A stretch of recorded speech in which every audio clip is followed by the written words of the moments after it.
Definiciones, perfiles psicológicos, casos concretos. Vamos a hablar de algunos de Guatemala también. Importante eso. Y bueno, esos misterios que quedan ahí sin resolver, que son, Que son los que más inquietan a veces. La idea hoy no es caer en lo fácil, digamos, en el sensacionalismo puro y duro. Claro, hay que evitar eso. Queremos intentar entender, ¿no? O sea, ¿qué define a un asesino serial? ¿Cómo una persona aparentemente normal puede llegar a hacer cosas tan atroces? Esa es la gran pregunta, ¿no? Veremos casos reales para, bueno, tratar de ilustrar las teorías y también algunas de las curiosidades, por llamarlas de alguna manera, más escalofriantes. Quizás la pregunta central es esa. ¿Cómo la normalidad puede ocultar algo tan monstruoso? ¿Y qué nos dice eso de nosotros, de la condición humana? Bueno, empecemos a desentrañar esto. Perfecto. Y es una pregunta fundamental, la verdad. Para empezar a responderla, creo que necesitamos una base clara, ¿no? Técnicamente, un asesino en serie es un tipo específico. Está dentro de una categoría más amplia, que es la de asesino múltiple. Ok, asesino múltiple. O sea, que mata a varias personas. Entiendo. Pero, ¿qué tiene de especial el asesino en serie? ¿Cuál es la diferencia clave? La clave está en el tiempo y el espacio. El asesino en serie mata a 2 o más personas, sí, pero lo hace en eventos separados. O sea, en momentos distintos y por lo general en lugares distintos también. Ah, ok. Separados en el tiempo. Exacto. Y con un intervalo entre cada crimen. Este intervalo es crucial.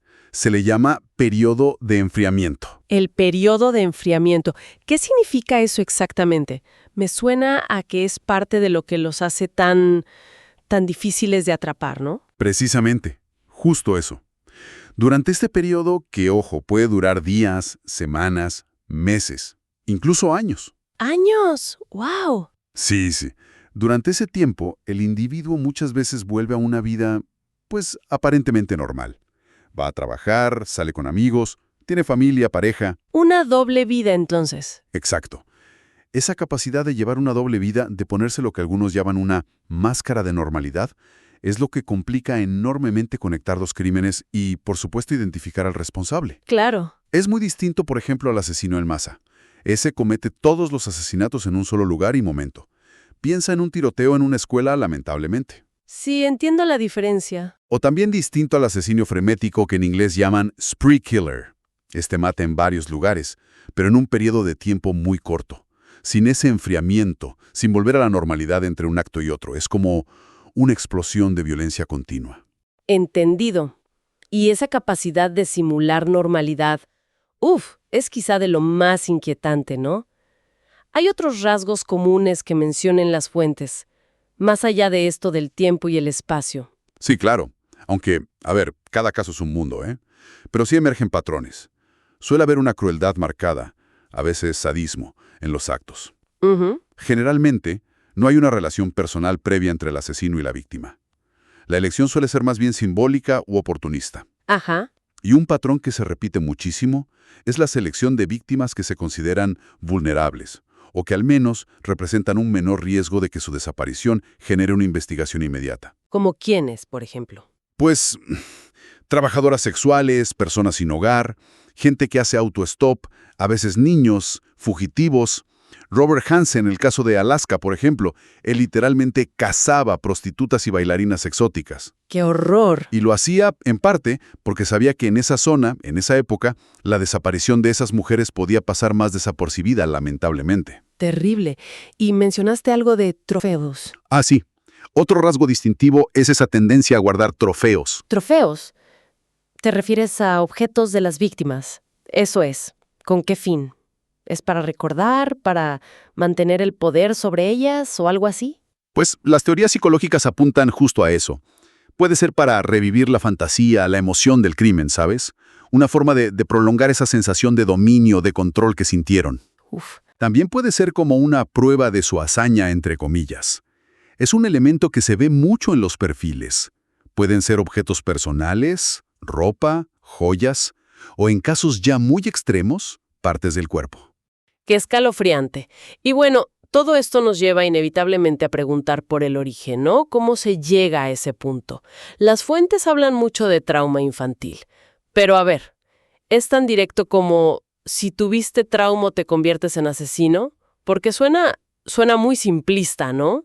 Hay muchísima gente con traumas terribles que no sigue ese camino, por suerte. Tienes toda la razón. Es una simplificación peligrosa y además incorrecta. A ver, el trauma infantil, sobre todo si es abuso físico, sexual o emocional, y si es severo y prolongado, sí aparece de forma muy recurrente en las historias de vida de muchos asesinos en serie. Es un factor de riesgo importante, sí. Pero no determinante. Exacto. De ninguna manera es una sentencia. No es una causa única y directa. Hay que verlo más como una herida muy profunda, que en combinación con otras cosas, ¿Cómo que otras cosas? pues vulnerabilidades psicológicas que ya existían, falta de mecanismos sanos para lidiar con el dolor, aislamiento social, quizás hasta factores neurobiológicos que todavía no entendemos del todo. Esa combinación, en algunos individuos, puede torcer el desarrollo emocional y moral de formas extremas. Entiendo. Una tormenta perfecta, casi. Algo así. Y otro punto que se menciona a menudo como señal temprana preocupante es el maltrato animal en la infancia. Puede ser un indicador de falta de empatía, de disfrutar con el sufrimiento ajeno. Claro. Es una confluencia de factores, entonces, sobre una base de vulnerabilidades. Tenemos el caso de Ed Gein, por ejemplo. Las fuentes lo describen como criado en un aislamiento casi total. Sí, un caso muy estudiado. El padre, alcohólico, como ausente. Pero la figura central era la madre, Augusta. Una fanática religiosa muy dominante que le metió en la cabeza un miedo y un odio tremendos hacia las mujeres, hacia la sexualidad. Una influencia muy tóxica, sí.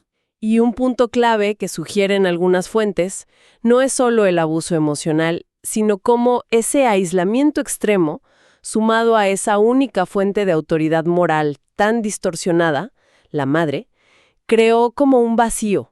Y ese vacío él lo llenó con fantasías macabras después de que ella murió.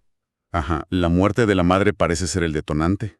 Exacto, como el detonante de lo que los psicólogos llamarían una psicosis latente. Es así. Sí, una psicosis latente se refiere a eso, a una condición mental grave, como esquizofrenia u otro trastorno psicótico, que estaba ahí, subyacente, pero no se había manifestado del todo. La muerte de esa figura dominante, controladora, eliminó como la estructura externa que de alguna forma contenía esa desintegración psíquica que él tenía. Qué complejo. Y en Guatemala, mencionaste antes, tenemos el caso documentado de José María Miculax. Sí, un caso muy relevante en Guatemala.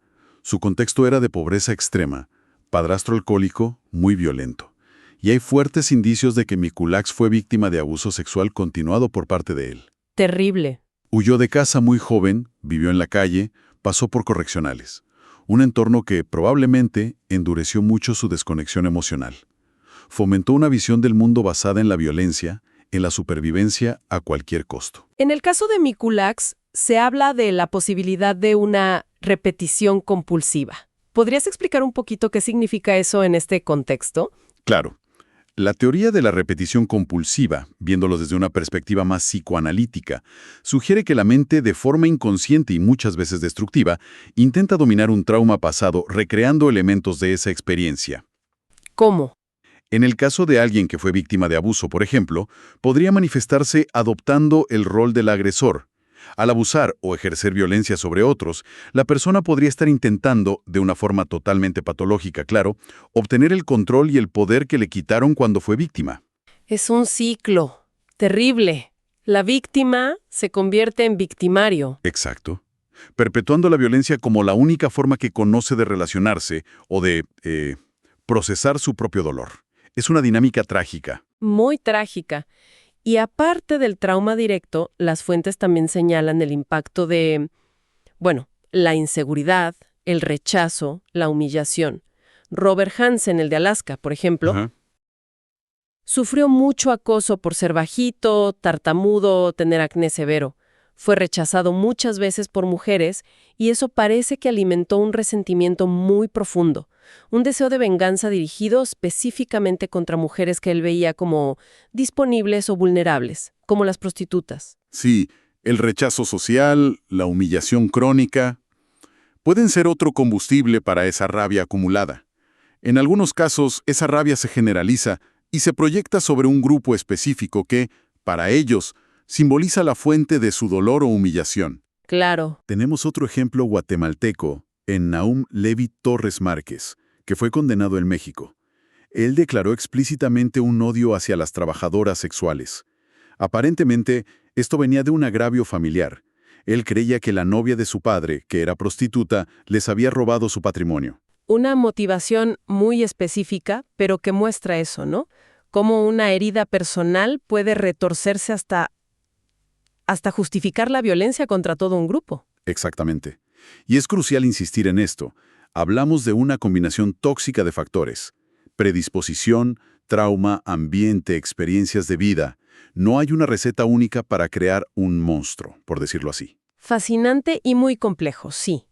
Ahora, si nos movemos un poco más allá de los orígenes, hay aspectos de la realidad de estos casos que de verdad hielan la sangre. Empecemos por algo que ya mencionaste, cómo se esconden a plena vista. Esa famosa máscara de normalidad. Uf, sí, es uno de los elementos más perturbadores para la sociedad en general, ¿no? Choca con nuestra necesidad de creer que podemos identificar el mal, que se les nota. Claro, que tienen cara de malos. Exacto. Y no es así. Robert Hansen era un panadero respetado en Anchorage. Casado, padre de familia, hasta cazador premiado. Ed Gein, aunque la gente en Plainfield lo veía como raro, lo consideraban inofensivo, el vecino solitario que hacía trabajitos. El manitas del pueblo. Algo así. Nadie sospechaba la magnitud de los horrores que escondía en su granja. Increíble. Y en Guatemala, el caso del asesino de indigentes en la Zona 1 por los años 90. El responsable resultó ser un señor de unos 50 años, aspecto totalmente común, anodino. Confesó que lo hacía por venganza, por abusos que él mismo sufrió de niño en esa misma zona. Podría haber sido cualquiera. Exacto. Esa capacidad de camuflaje, de pasar desapercibido, es lo que les permite operar durante tanto tiempo, a veces años. Y precisamente porque logran parecer inofensivos, el shock es todavía mayor cuando se descubre la realidad que ocultan. Y en algunos casos, esa realidad, supera la ficción más macabra.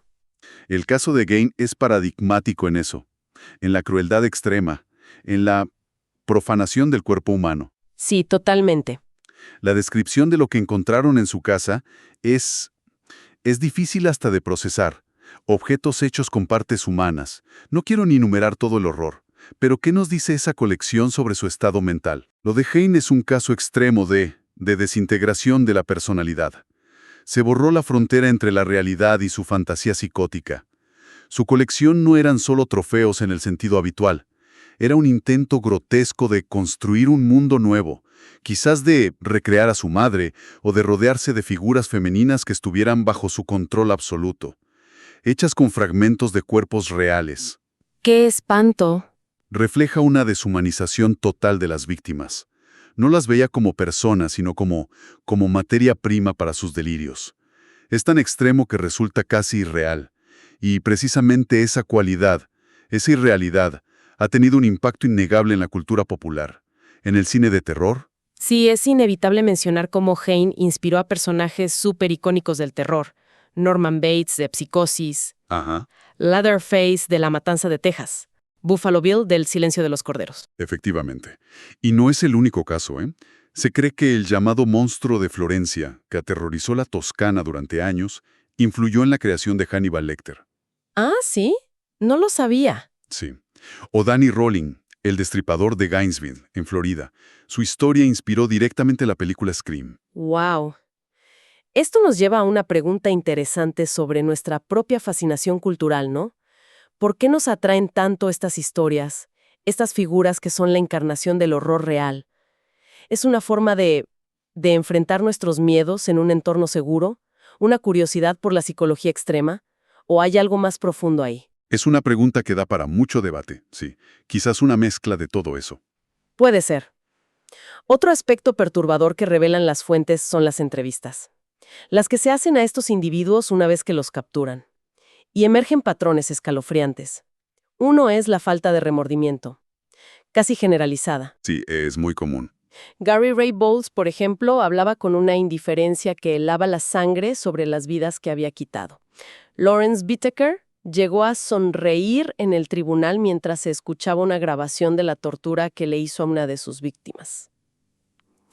Es inconcebible. Esa frialdad, esa falta de empatía tan marcada, son características centrales de la psicopatía.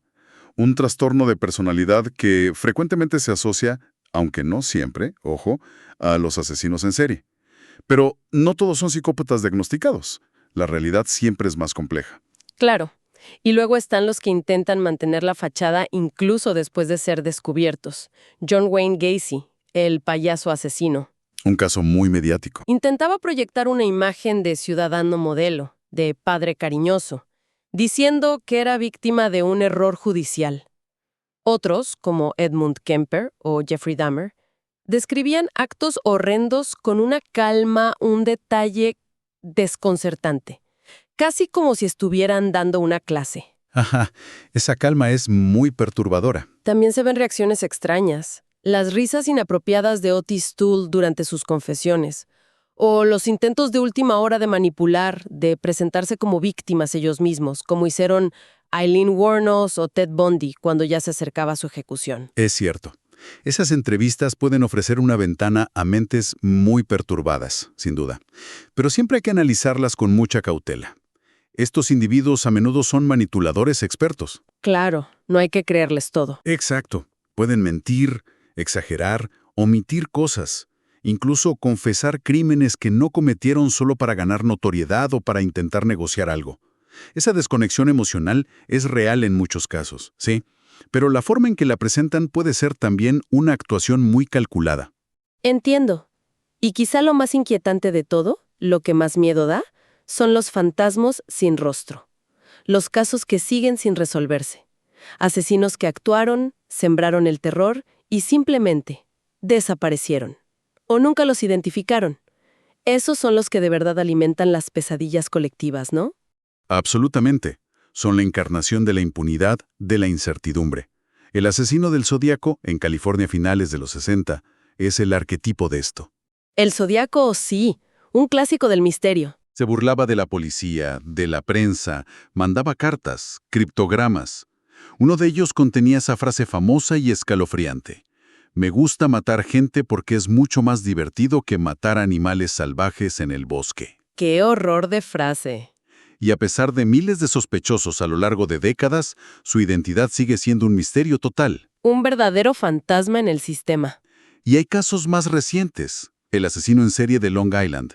Sus crímenes salieron a la luz entre 2010 y 2011, cuando encontraron restos de al menos 10 personas, la mayoría trabajadoras sexuales, cerca de Gilgo Beach, en Nueva York. Recuerdo algo de eso. Terrible. El asesino incluso usó el teléfono de una de las víctimas para llamar y atormentar a su familia. Se tiene su ADN, pero hasta hoy no ha habido una identificación concluyente. ¡Qué angustia para esas familias! Luego está el monstruo de Florencia, en Italia. Entre 1968 y 1985, mató a 8 parejas mientras estaban en sus coches en zonas apartadas de la Toscana. Usaba siempre la misma pistola, una Beretta calibre 22, que nunca se encontró, y a veces hacía mutilaciones rituales. Después de 17 años de terror, simplemente dejó de actuar. Desapareció. Así nada más. Así nada más. Y no podemos olvidar casos en nuestra región. Hubo uno en Cameja, Argentina. Entre 2000 y 2004, 5 jóvenes fueron violadas y estranguladas con un patrón muy similar. Un caso que, lamentablemente, prescribió sin que se encontrara el culpable. Es aterrador pensar que algunos responsables puedan seguir libres, caminando por ahí. A veces incluso dejan mensajes, como un desafío, ¿no? Recuerdo un caso en Guatemala, creo que fue por 2001, un asesino de mujeres que tallaba mensajes en la piel de las víctimas. Sí, recuerdo ese caso. Algo como perra muerte a las perras, y dejaba notas diciendo cuántas llevaba y cuántas le faltaban. Es otra forma de terror psicológico añadido. Exacto. Ese tipo de mensajes, como las cartas del Zodíaco, son una forma de comunicación retorcida, una forma de afirmar su poder, su control sobre la investigación, sobre la sociedad entera. Y ya que mencionamos Guatemala de nuevo, es importante señalar que, aunque quizás no tenga la misma frecuencia mediática que en otros países, sí ha habido casos documentados y muy impactantes. Sí, ya hablamos de algunos. Hablamos de Miculax, cuyo caso incluso generó cambios legales, la ley Miculax, y tuvo detalles macabros después de muerto, como el robo de su cabeza. Mencionamos al asesino de indigentes en Zona 1, con esa motivación de venganza por abuso. El caso de 2001 que tú mencionas, con esos mensajes brutales. Y Nahum Levi Torres Márquez, el guatemalteco condenado en México por su odio específico a las prostitutas. Son casos terribles. Y además, diversas fuentes señalan una alta incidencia de violadores seriales en el país. Se habló de los violadores de la rumba o el caso de un taxista que usaba un taser. Esto nos recuerda que la violencia serial tiene un espectro. No siempre culmina en asesinato, pero el daño y el terror que infligen son igualmente devastadores. Es un panorama complejo y, la verdad, bastante sombrío. Hemos recorrido bastante terreno, oye, la definición técnica del asesino serial, ese crucial periodo de enfriamiento, Ajá. tanto tiempo, las realidades escalofriantes que vimos en casos como el de Hein o en las entrevistas a los capturados, y la inquietante sombra de los casos no resueltos, como Zodiaco o el de Long Island. Entonces volvemos un poco a la pregunta inicial. ¿Cómo la normalidad puede ocultar tanto horror? ¿Qué aprendemos de todo esto? Es la pregunta del millón, ¿no? Creo que mirar de frente estos casos, por más difícil que sea, nos obliga a confrontar los extremos del comportamiento humano. Más allá de la curiosidad morbosa, este análisis nos ayuda a entender las consecuencias devastadoras del trauma no tratado. Cierto. Nos muestra posibles fallas en los sistemas para detectar señales de alarma temprano en niños, en adolescentes, y a veces, también, las limitaciones o fallos institucionales que permiten que estos individuos escapen a la justicia durante años. Hay que pensar en las víctimas también. Fundamental, no perder de vista nunca el impacto real y duradero en las víctimas directas e indirectas, familias destrozadas, comunidades enteras aterrorizadas. Pero quizá el mayor impacto de estudiar estos casos es esa constatación recurrente de la fachada de normalidad. Sí, eso es lo que más impacta. Darnos cuenta de las profundidades de engaño y violencia que pueden ocultarse tras una apariencia cotidiana. Inevitablemente nos lleva a mirar nuestro entorno y quizá a nosotros mismos con otros ojos. Nos obliga a cuestionar qué tan bien conocemos realmente a quienes nos rodean. Es una reflexión que cala hondo, sí. Y para quienes nos escuchan, quizás dejar una última idea sobre la mesa. Más allá del horror inmediato, de la fascinación oscura, ¿qué lecciones prácticas podemos sacar? Buena pregunta. Nos señalan estos casos fallas sistémicas en cómo protegemos a la infancia, en la salud mental, en cómo nuestras comunidades detectan o quizás ignoran las señales de peligro. Podría ser. O nos confrontan con los dilemas complejos de la justicia, cuando una sociedad herida pide a gritos respuestas rápidas, castigos ejemplares, a veces a costa de entender las causas profundas.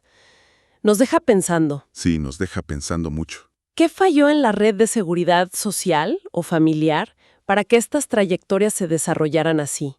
¿Y cómo equilibramos esa necesidad de justicia con la comprensión de estas complejidades, sin caer en respuestas demasiado simples? Es complicado.